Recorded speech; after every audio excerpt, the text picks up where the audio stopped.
Hello, and this is another short clip for Philadelphia history.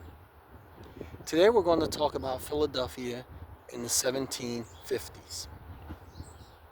At the time, Philadelphia was the largest city in North America. However, we oftentimes miss the fact that the city has changed a lot.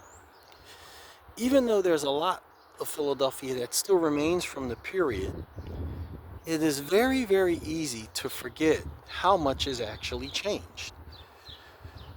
Philadelphia was a city with a lot of strife back in the 1750s. You had, of course, British that lived here, some who were Spanish that lived here, Swedes, Dutch, Finns, Walloons, but you also had Native Americans.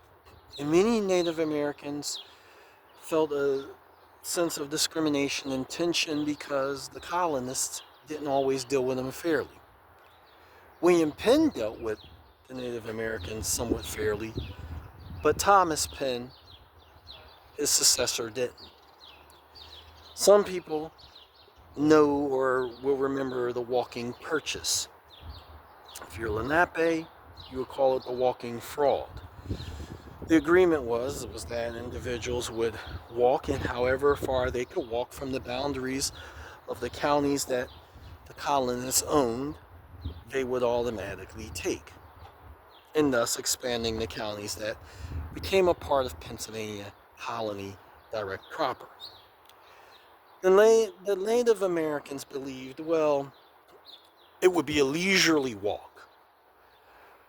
Of course, Thomas Penn had other ideas, and he had several men who were professional long distance walkers. One walking as far as 60 miles and claiming what we now call the Lehigh Valley. Swindled out of their land, you could kind of understand why the Lenape did not take too kindly to the colonists. And while some of them moved back into the city and back into the outer counties, this would not be forgotten.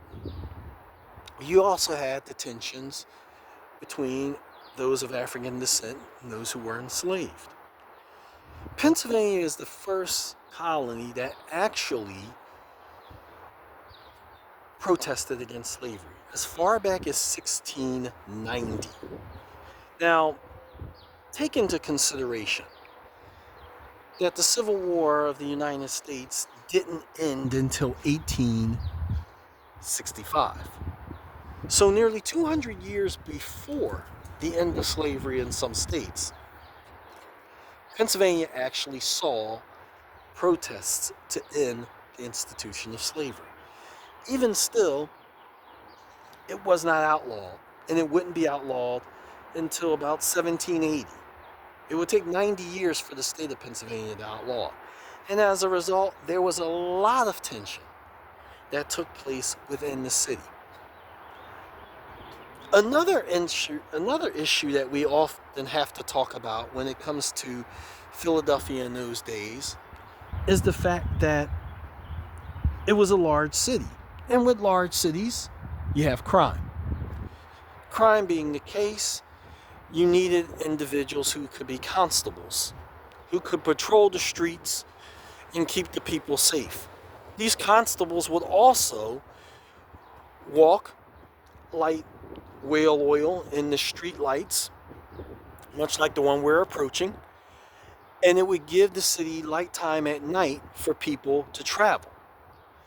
Philadelphia was the first city to ever have street lighting. Throughout the entire world, most cities didn't have that.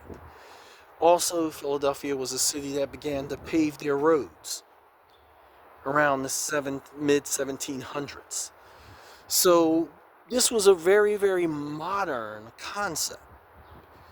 Even though there was tension and even though there was strife. Essentially, when you think about it, the people that patrolled the city for crime, the city constables, would also become a first.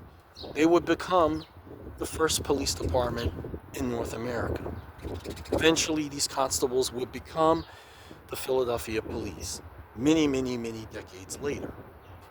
So, in the 1750s, Philadelphia was a very, very forward thinking city, even though there were social tensions and social strife.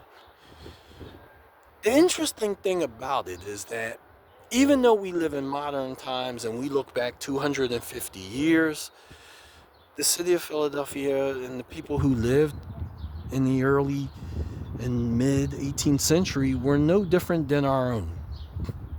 No different concerns, no different issues. It was just expressed at a slower pace, perhaps. But everyone still had to deal with the same challenges many of us deal with today. Philadelphia history is really, when you think about it, America's history. And we would set the template for something that the entire world would both envy and, in certain areas, get to enjoy. In our next episode, we will probably begin to look into the events of the late 18th century in Philadelphia and what would lead to the founding of the United States. Thank you, and please feel free to join our community. We would love to have you. My name is John Hemphill, signing off.